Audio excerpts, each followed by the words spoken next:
یہ تالاب درختوں اور جھاڑیوں سے گھرا ہوا تھا۔ یہاں صرف عورتوں کو نہانے کی اجازت تھی اور ان کے لیے مخصوص تھا۔ اس لیے یہاں جو بھی لڑکیاں اور عورتیں نہانے اور تیرنے کے لیے آتی تھیں وہ آزادی کا لبادہ اوڑھ لیتی تھی۔ میں ایک قریبی گاؤں سے وہاں گزر رہا تھا تو کومل کو تالاب پر نہانے کے لیے جاتے دیکھا۔ کومل مجھے بہت اچھی طرح جانتی تھی۔ امریکہ سے آنے کے بعد میری اس سے ایک ملاقات ہو چکی تھی۔ میں نے اسے دور سے دیکھ لیا تھا۔ میں اسے تالاب پر نہانے سے روکنے اور منع کرنے کے لیے لپکا۔ جب میں جھاڑیوں کے پاس پہنچا تو وہ اپنے کپڑے اتار چکی تھی اور اسے ایک پتھر کے نیچے رکھ رہی تھی تاکہ ہوا سے نہ اڑ جائیں۔ وہ ایسی حالت میں تھی کہ میں اس کے سامنے جا نہیں سکتا تھا اور نہ ہی اسے آواز دے سکتا تھا۔ میں اسے آواز دیتا تو وہ یہ خیال کرتی کہ میں اسے چھپ کر دیکھ رہا ہوں۔ وہ صبح خرامی سے تالاب میں اتر کر نہانے اور پھر تیرنے لگی۔ میں اس لیے وہاں کھڑا رہا کہ اگر کٹا ہوا خونی ہاتھ آ گیا تو اسے بچا سکوں۔ کچھ دیر بعد میں نے ایک ایسا منظر دیکھا کہ اسے ساری زندگی بھلا نہیں سکتا۔ میں نے مقابل والی جھاڑیوں میں خونی ہاتھ کو دیکھا۔ جس وقت وہ وہاں نکلا تھا اس وقت کومل تالاب کے باہر آ کر کنارے کھڑی ہو گئی تھی۔ اس کی بے حجابی نے میرے سارے جسم میں سنسنی دوڑا دی۔ میری کچھ سمجھ میں نہیں آیا کہ اسے موت کے خطرے سے کیسے آگاہ کروں۔ وہ خونی ہاتھ اس کی پشت پر تھا۔ وہ خونی ہاتھ جھاڑیوں سے باہر آیا اور اس نے ایک بہت ہی خوبصورت لڑکی کا بہروپ بھر لیا اور وہ کومل کی طرف بڑھا۔ کومل نے غیر ارادی طور پر مڑ کر دیکھا۔ ایک اجنبی لڑکی کو دیکھ کر کومل نے کوئی شرم اور جھجک محسوس نہیں کی۔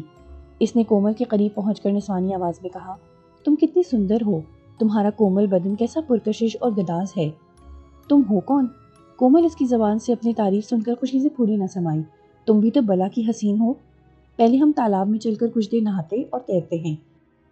خونی ہاتھ جو عورت کے بہروپ میں تھا اس نے اپنا لباس اتار دیا، پھر دونوں تالاب میں اتر گئیں۔ نہانے اور تیرنے کے دوران آپس میں باتیں کرنے لگیں۔ میں لپک کر غنی سوداگر کے ہاں پہنچا۔ وہاں ان کی بیوی تھی۔ میں نے انہیں مختصر طور پر بتایا تو وہ اپنی نوکرانیوں کو لے کر میرے ساتھ تالاب کی طرف بڑھی۔ جب ہم وہاں پہنچے تو دیکھا کہ خونی ہاتھ نے کومل کو دبوچا ہوا ہے۔ وہ اس کا گلا گھونٹ چکا تھا، اس کا خون پی رہا تھا۔ جب ہم قریب پہنچے تو وہ ایک دم سے نظروں سے غائب ہو گیا۔ ماں نے بیٹی کو مردہ دیکھا تو وہ بے ہوش ہو کر گر پڑی۔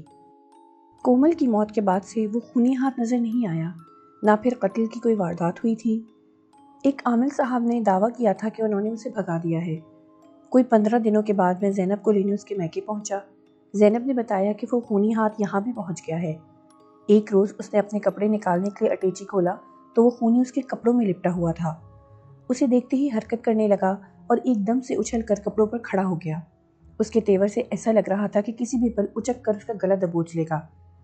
اس سے پہلے کہ وہ خونی ہاتھ اٹیچی سے باہر آتا، زینب نے اٹیچی بند کر دی۔ پھر اس نے فوراً ہی اسے مقفل کر دیا۔ اس کا سینہ اس بری طرح دھک دھک کر رہا تھا کہ یہ ہاتھ اس بند اٹیچی میں کیسے اور کیوں کر آ گیا۔ رات اس نے جوڑا نکالا تھا تو شاید اس نے اٹیچی کھلا چھوڑ دیا ہوگا۔ کسی نے بعد میں اس کی اٹیچی کھلا دیکھ کر بند کر دیا ہوگا۔ جب اٹیچی کھلا تب وہ اس میں سے جا بیٹھا ہے۔ پھر اس نے شور مچا کر گھر والوں کو جمع کر لیا۔ پھر اس کے والد، بھائی، پڑوسی اور محلے کے چند لڑکے چاقو، چھروں اور ڈنڈوں سے مسلح ہو کر کمرے میں اٹیچی کے گرد کھڑے ہو گئے۔ جب اس اٹیچی کا منہ کھولا گیا تو اس میں وہ خونی ہاتھ موجود نہ تھا، غائب ہو چکا تھا۔ اس کے دوسرے دن ایک لرزہ خیز واقعہ پیش آیا۔ اس خونی ہاتھ نے سندیپ جزیرے کے ایک جج کی حسین اور جمیل بیوی کا گلا دبوچ لیا۔ اس گھر میں میاں بیوی رہتے تھے۔ بیوی بہت ماڈرن قسم کی تھی۔ وہ ایسے لباس اور فیشن سے گھر سے نکلتی تھی کہ مرد اس کی طرف متوجہ ہو جاتے تھے۔ اس کے ساس اور سسر اسے ٹوکتے تھے کہ وہ اس لباس میں باہر نہ نکلا کرے۔ اس کے علاوہ اس سے ساس یہ بھی کہتی تھی کہ وہ بے حجابی سے صحن میں نہ نہائے، لیکن وہ اپنی ساس اور سسر کو خاطر میں نہ لاتی تھی، اپنی منمانی کرتی تھی۔ غسل خانہ ہوتے ہوئے بھی وہ صحن میں نہاتی تھی۔ اسے ضد ہو گئی تھی۔ شوہر اس کے حسن و شباب کی وجہ سے اس کا غلام بن کر رہ گیا تھا اور اس کے اشاروں پر کٹ پتلی کی طرح ناچتا تھا۔ صحن کی دیواریں اتنی اونچی تھیں کہ اسے نہاتے ہوئے باہر سے کوئی نہیں دیکھ سکتا تھا۔ اس روز وہ بے حجابی کی حالت میں نہا رہی تھی تو اس نے اپنی پشت پر ہاتھ کو محسوس کیا۔ وہ ہاتھ اس کے بدن پر رینگتا ہوا اس کی گردن کی طرف بڑھ رہا تھا۔ وہ یہ سمجھی کہ اس کا شوہر ہوگا۔ جب اس نے مڑ کر دیکھا تو کوئی نہ تھا۔ پھر وہ ہاتھ اس کی پشت سے ہوتا ہوا اس کے گلے پہ آ گیا اور وہ خونی ہاتھ کو دیکھ کر سکتے میں آ گئی۔ اس کی آنکھیں دہشت سے پھٹی کی پھٹی رہ گئیں۔ اس کا خون خشک ہونے لگا۔ اس کے ہاتھ بے جان ہو گئے تھے کہ وہ اس ہاتھ کو پکڑ کر پھینک دے۔ اس کٹے ہوئے مکروہ اور انتہائی خوفناک ہاتھ نے اس کے اوزان خطا کر دیے تھے۔ پھر وہ ہاتھ دست درازی کرنے لگا۔ اس میں ایسا وحشیانہ پن تھا کہ اسے برداشت نہیں ہو پا رہا تھا۔ اس ہاتھ نے چند لمحوں تک منمانی کی، پھر اس کا گلا دبوچ لیا۔ جب وہ اس کا گلا گھونٹنے لگا تو اس کی چیخیں نکل گئیں۔ اتفاق سے اس کا شوہر گھر پر موجود تھا۔ اس نے ایک کٹے ہوئے ہاتھ کو اپنی بیوی کا گلا دباتے ہوئے دیکھا تو اس کے ہوش اڑ گئے اور وہ بے ہوش ہوتے ہوتے بچا۔ پھر اسے دیکھا نہ گیا۔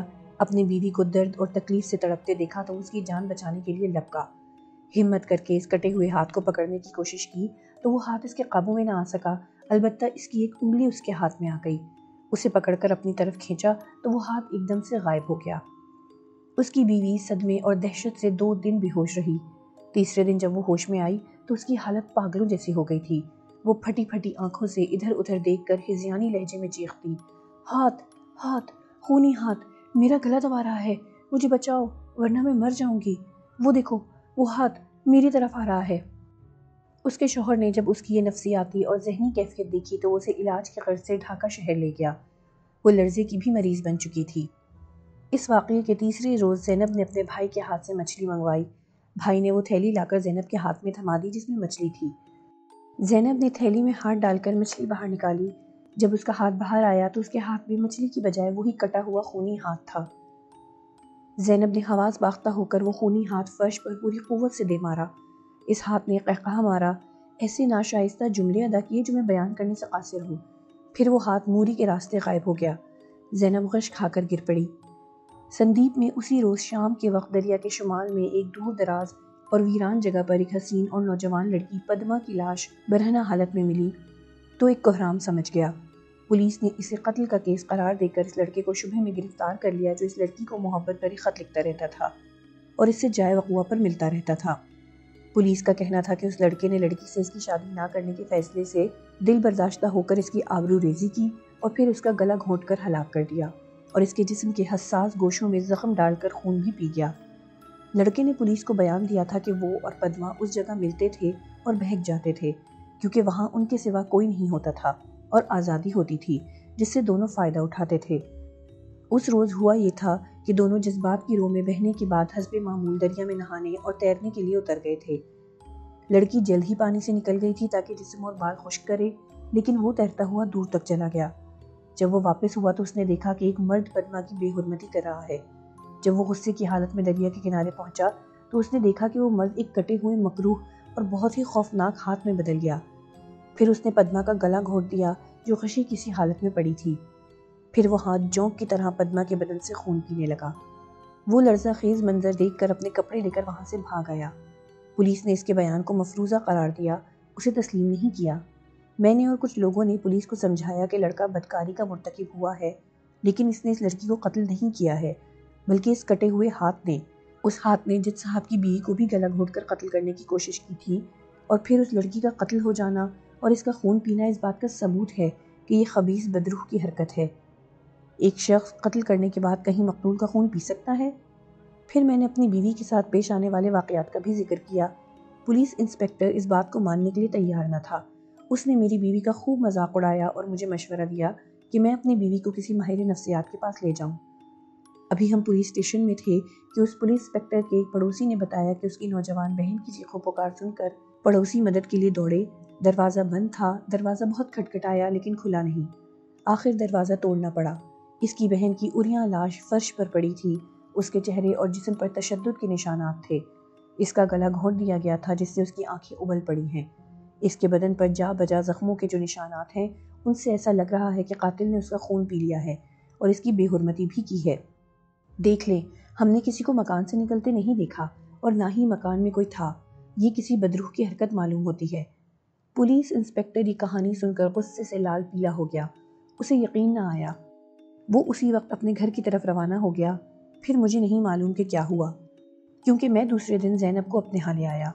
اس واقعے سے سندیپ جزیرے میں سخت خوف و ہراس پھیل گیا۔ سندیپ کے ایک عامل صاحب نے تعویذ لکھ کر دیا جو میں نے زینب کے گلے میں ڈال دیا۔ انہوں نے ایک اور تعویذ گھر میں رکھنے کے لیے دیا، لیکن ان دونوں تعویذوں سے کچھ حاصل نہ ہوا۔ کوئی 3 روز پہلے کی بات ہے کہ میں نے اور زینب نے کھڑکی کی چوکھٹ پر 2 کٹے ہوئے ہاتھ دیکھے۔ ایک ہاتھ نے پہلے ہی کیا کم فتنہ مچا رکھا تھا، اب دوسرا ہاتھ بھی نظر آنے لگا۔ یہ ایک نئی افتاد تھی۔ زینب نے ایک دل خراش چیخ ماری۔ میں نے لپک کر بندوق اٹھائی، ان کا نشانہ لے کر پے در پے 2 فائر کر دیے۔ ان ہاتھوں پر گولیوں کا ذرا برابر اثر نہ ہوا۔ دوسرے لمحے ایک انتہائی خوفناک قہقہا گونجا جس میں استہزائیہ انداز تھا۔ پھر ایک ہاتھ نے کہا، کیا تمہارے پاس اور گولیاں نہیں ہیں؟ دوسرے دن میں ریلوے اسٹیشن اپنا مال بک کرنے سائیکل پر جا رہا تھا جو وہاں نوکر لے کر پہنچے تھے۔ آم کے باغ کے قریب سے گزرتے ہوئے میں نے ایک نسوانی چیخ سنی۔ یہ جگہ بہت ویران اور سنسان تھی۔ بعض اوقات بدماش کسی لڑکی یا عورت کو اغوا کر کے یہاں لاتے تھے۔ یہاں ایسے واقعات پیش آتے رہتے تھے۔ میں سائیکل سے اتر گیا۔ وہاں ایک لاٹھی پڑی ہوئی تھی جس سے پھل توڑے جاتے تھے۔ میں نے اسے اٹھا لیا اور ان چیخوں کی سمت لپکا۔ میں نے 3-4 درختوں کے درمیان گاؤں کی لڑکی نوری کو دیکھا۔ اس کی عمر 14 برس کی تھی اور اس کی اٹھان بڑی غضب کی تھی۔ 2 کٹے ہوئے ہاتھ اسے لباس سے آزاد کرنے کی کوشش کر رہے تھے، دست درازی بھی کرتے جا رہے تھے اور استہزائیہ قہقہے بھی لگا رہے تھے۔ میں ڈنڈا لے کر لپکا اور ہذیانی لہجے میں چیخا، اسے چھوڑ دو ورنہ۔ ان دونوں ہاتھوں نے مجھے انسانوں کی طرح پلٹ کر دیکھا اور پھر وہ ایک دم سے غائب ہو گئے۔ نوری مجھ سے لپٹ کر رونے لگی۔ نوری کو میں نے گودوں میں کھلایا ہوا تھا۔ جب وہ چھوٹی بچی تھی تو بڑی سندر تھی۔ اس کی ماں اسے ہمارے یہاں لایا کرتی تھی۔ میں جب چٹاگانگ سے 12 سال کے لیے لانچ پر روانہ ہوا تو ایسا لگا جیسے کوئی نادیدہ طاقت اس سفر سے باز رکھنے کی کوشش کر رہی ہے۔ جب میں سفر کے دوران کیبن سے نکل کر عرشے پر آیا اور ریلنگ کے پاس کھڑا دریا کا نظارہ کر رہا تھا تو دیکھا کہ فضا میں اچانک وہی دونوں کٹے ہوئے ہاتھ نمودار ہوئے اور مجھ پر عقابوں کی طرح جھپٹے۔ میں جھک گیا۔ میں نے فوراً ہی آیت الکرسی پڑھی تو وہ نظروں سے غائب ہو گئے۔ وہ سفر کے دوران نمودار ہو کر مجھے تنگ و ہراساں کرتے رہے۔ قرآنی آیات کی تلاوت نہ کرتا تو وہ مجھے ختم کر دیتے۔ یہ ہے اس منحوس، مکروہ اور خونی ہاتھ کی کہانی جس نے نہ صرف کئی جانیں لے لیں بلکہ ہماری اور سارے گاؤں کی زندگی اجیرن کر رکھی ہے۔ گاؤں میں اس خبیث روح کی ایسی دہشت اور خوف و ہراس پھیلا ہوا ہے کہ ہر شخص غم زدہ اور بیمار ہو کر رہ گیا ہے۔ خصوصاً جوان لڑکیوں کے والدین اور شوہر حضرات بھی سخت پریشان ہیں۔ میں آپ کو نوری کے بارے میں بتانا بھول گیا کہ وہ اس باغ میں کیسے پہنچی۔ اس نے میرے پوچھنے پر بتایا تھا کہ وہ اپنے ہم جماعت کے گھر جانے کے لیے کھیت سے گزر رہی تھی کہ دونوں ہاتھ اچانک اس کی نظروں کے سامنے نمودار ہوئے اور اسے اٹھا کر یہاں لے آئے تھے۔ تھوڑی دیر بعد میں پہنچ گیا۔ تنزیل الرحمان نے جو کہانی مجھے سنائی تھی وہ نہ صرف حیرت انگیز، خوفناک اور خون خشک کر دینے والی بلکہ بہت ہی دردناک بھی تھی۔ میں نے اس کی ساری کہانی سننے کے بعد اسے دلاسا دیا کہ گھبرانے اور پریشان ہونے کی ضرورت نہیں ہے۔ اللہ کی ذات سے بڑی کوئی ذات نہیں ہے۔ اس نے بڑے سے بڑے جادو کا توڑ پیدا کیا ہے۔ یہ کالا جادو ہے۔ اللہ نے چاہا تو بہت جلد اس خونی ہاتھ سے نجات مل جائے گی۔ ویسے آپ صحیح جگہ آئے ہیں۔ میں آج ہی آپ کے ساتھ چلتا ہوں۔ ظہر کی نماز اور کھانے کا وقت ہو رہا ہے۔ اذان ہونے والی ہے۔ چل کر نماز پڑھتے ہیں، پھر آ کر کھانا کھاتے ہیں، اس کے فوراً بعد چل پڑتے ہیں۔ اذان ہوئی تو ہم دونوں نے مسجد جا کر نماز پڑھی، پھر گھر آ کر کھانا کھایا۔ چائے پینے کے دوران اس نے جیب سے ایک پھولا ہوا لفافہ نکال کر میری طرف بڑھایا تو میں نے اس کی طرف متعجب نظروں سے دیکھتے ہوئے پوچھا، یہ کیا ہے؟ ایک حقیر سا نذرانہ آپ کی خدمت میں پیش کرنے کی جسارت کر رہا ہوں، اس نے جواب دیا۔ آپ قبول کر لیں تو مجھے خوشی ہوگی۔ میں نے اس کے ہاتھ سے لفافہ لے کر دیکھا تو اس میں 5000 کی رقم موجود تھی۔ میں نے اس میں سے 1000 کی رقم نکال کر ایک رسید بنائی، پھر اسے 4000 کی رقم اور رسید دیتے ہوئے کہا، یہ رقم میں نے دینی مدرسے کے لیے رکھ لی ہے۔ اللہ نے مجھے اس قدر نوازا ہوا ہے کہ میری گزر بسر کسی نہ کسی طرح ہو جاتی ہے۔ میں نے اپنی زندگی بنی نوع انسان کی ذات کے لیے وقف کر دی ہے۔ اللہ آپ کو دولت اور نیک اولاد سے نوازے۔ اس خبیث روح پر قابو پانے کے بعد آپ یہ رقم اللہ کی راہ میں خرچ کر دیں تو آفات و حادثات سے محفوظ رہیں گے۔ ہم دونوں اسٹیمر سے چٹاگانگ کے لیے روانہ ہوئے۔ اس نے سفر کے دوران مجھ سے کہا، ایک بات میری سمجھ سے بالاتر ہے۔ وہ کیا؟ میں نے اس کے چہرے پر نگاہیں مرکوز کر کے پوچھا۔ میں نے اس بات کو جان لیا تھا کہ وہ کیا کہنا چاہتا تھا۔ یہ اللہ کا بڑا کرم اور احسان ہے کہ اس نے میری بیوی کو اس خونی ہاتھ سے محفوظ رکھا ہوا ہے۔ وہ کہنے لگا، ایک بات میری سمجھ میں جو نہیں آ رہی وہ یہ کہ وہ اب تک اس خونی ہاتھ سے کیوں اور کیسے محفوظ رہی جبکہ دوسری معصوم لڑکیاں اور عورتیں بچ نہ سکیں۔ جب تک انسان کی زندگی باقی ہے اسے کوئی نہیں چھین سکتا، کیونکہ زندگی موت کی امانت ہوتی ہے، وہ اس کی حفاظت کرتی ہے۔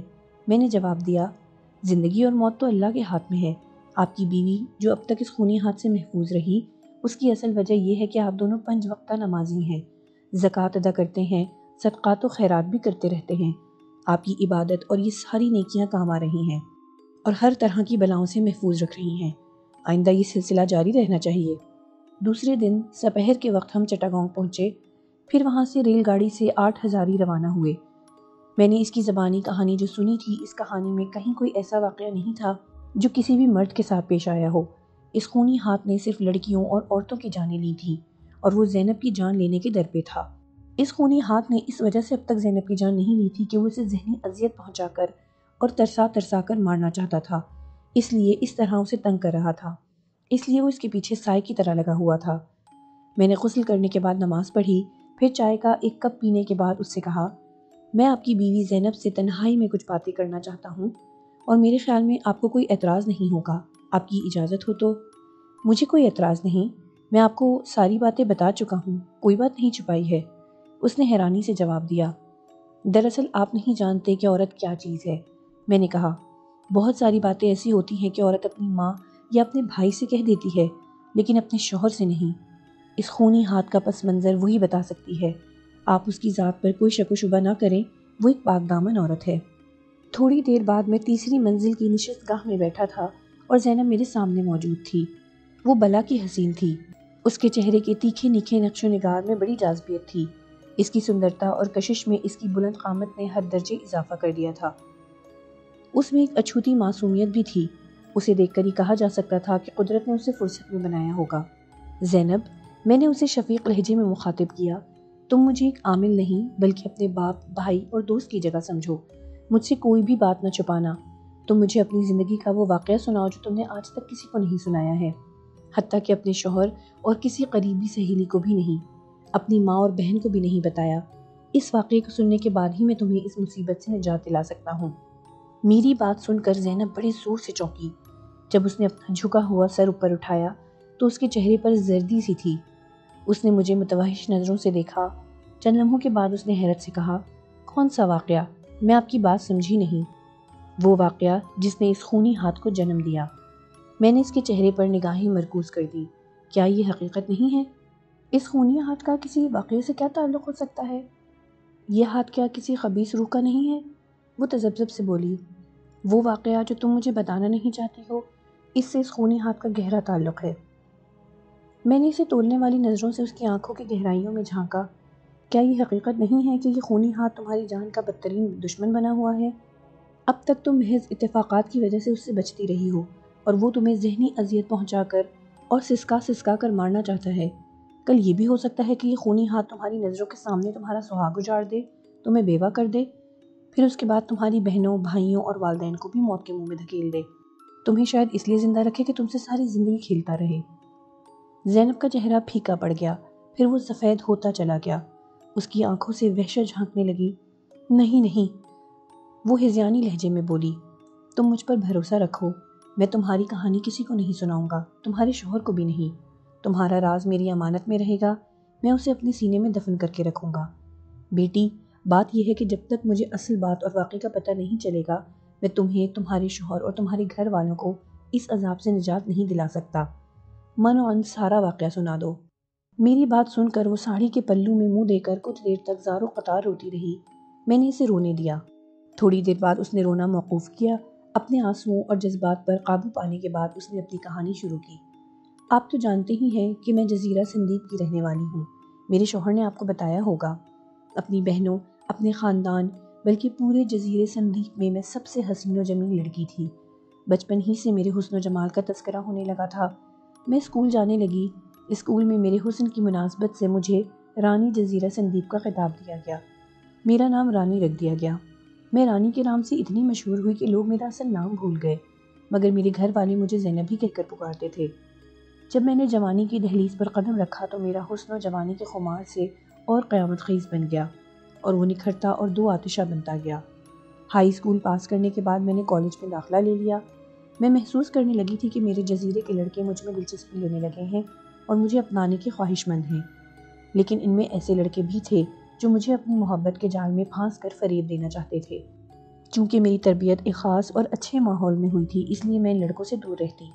جوانی بڑی ظالم ہوتی ہے، جوان لڑکی بہت سارے خواب دیکھتی ہے، جوان ہوتے ہی اس کے سینے میں طرح طرح کے ارمان پیدا ہونے لگتے ہیں اور امنگیں بھی جوان ہونے لگتی ہیں۔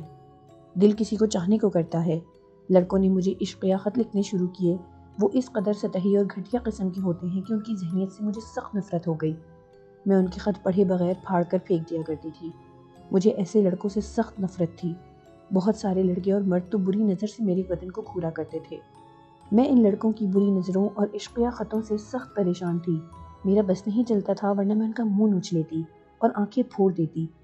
میں دل میں اس بات سے بہت ڈرتی تھی کہ اگر کوئی خط میرے گھر والوں کے ہاتھ لگ گیا تو وہ میرے بارے میں کیا سوچیں گے۔ میرے گھر والوں کو مجھ پر بہت اعتماد تھا، لیکن میں اس بات سے خوفزدہ تھی کہ وہ لڑکوں کی ان حرکتوں کا علم ہونے پر اگر انہوں نے مجھے گھر بٹھا لیا تو میرے لیے بڑی دکھ کی بات ہوگی۔ مجھے صرف تعلیم سے جنون کی حد تک عشق تھا، میں اعلیٰ تعلیم حاصل کرنا چاہتی تھی۔